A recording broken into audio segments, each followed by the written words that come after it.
picture is for you men who've not yet flown overseas. These are shots of our planes flying through flak over France and the Low Countries, over Germany and Italy, over Jap Islands in the South Pacific. It looks tough. It is tough. This is no attempt to minimize the danger of flak.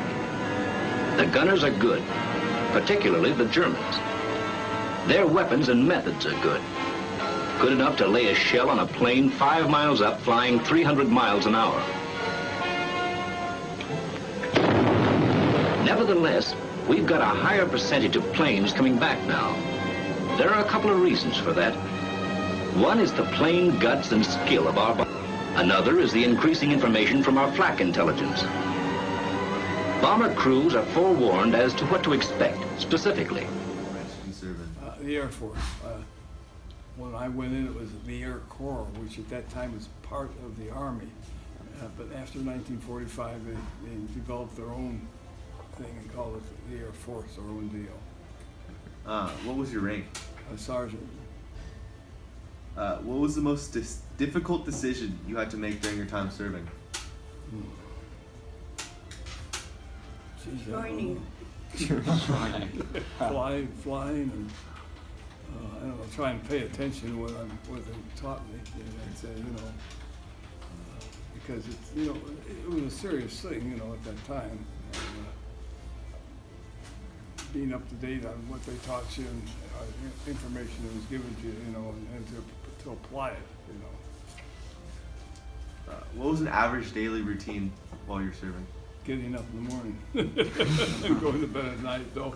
It was training in between and, learning different tactics and our general training and put into the practicality of applying it, Even though I didn't go overseas that time, we still were orientated on keeping abreast what the news that got back from overseas, because the news was always changing upon different tactics of flying and what have you, and applying it, to the field, and which was actually better for all of us. Were you drafted or did you enlist? I enlisted. All right, so what was your first or main assignment since you, when you first arrived? Overseas? Yeah. Oh, well, the first main assignment was we had to wait. See, we went over there as a crew, but my pilot had to fly 2 missions with a seasoned crew, the orientation. Right. And he came back after his first mission, and I don't know who they bombed at that time. So we got around, we drank a lot, and talked and everything like that. And he told us things. Then about 10 o'clock that night, broadcast came in. There's going to be a mission in the morning, So the guys that was his last mission, and we weren't going on with it yet. So he went on his second mission, and they were heavily loaded, 36 bombers, B-17s loaded with, each one had 16 500-pounders on board, and they're headed for the submarines at Wilhelmshaven, Germany. These submarine pens were 16 feet thick of concrete, and he was headed toward there, and they're a formation of 36 bombers. And what they call the command pilot was leading the group. And it was a sunny day, but they ran into these, over Belgium, they ran into this cloud bank. This story I'm telling you is written up in the Ripley's Believe It or Not. You can look it up if you want to. It's a prior story. Anyway, so they're going into this cloud bank, and rather having the command pilot separate these B-17s, fan them out, he kept the formation together. So they went through these clouds. Now this was my pilot's plane like this, and say this was my pilot's plane, and there's another plane below him like this in formation, and this plane came up like this and got in this propeller wash. You could see it on the, I won't say you could see it, but the propeller-driven planes like on the runway, that's why they don't let them go off so high, because there's what they call a prop wash that's left on the runway for 15, 20 seconds. he got in his prop wash and he couldn't control his plane. So he came up and he sliced this thing right about here. Sliced it right up, sliced his plane in half. And of course, it destroyed. 19 men lost their lives just like this. He just went tumbling down. And there was planes ahead of us though, but it was just nine of us going. So we must have been in the air a couple hours, and we were getting close to the target. And the pilot shouted out. He said, "There's a 109 coming in at 12 o'clock, and it's coming towards us." So he said, "You in the sides and the back, catch it, So it came between me and the guy next to me, and he was quite a way away. I could see him, but I couldn't know what he was doing. The plane came through, but it came through fast. I couldn't get it on my gun. So he came around like this. He came after the plane alongside of me, the tail, And why he picked him, I don't know. They turned around and came in, and he started to blast at him. And he did blast at him, see.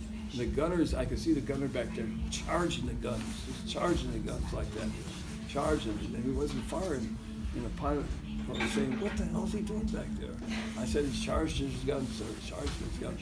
Well, the 109 broke off. He didn't get any closer. He just broke off and went down like that. They came around to make another pass at him, possibly going for the kill, So he came around like that, and he came in and he opened up his guns, and then the B-17, the tail gunner behind me, he just opened up his, just let his guns go, you might say, just fired at him. And then the 109 just broke it, went into a stall and just went down like that, see.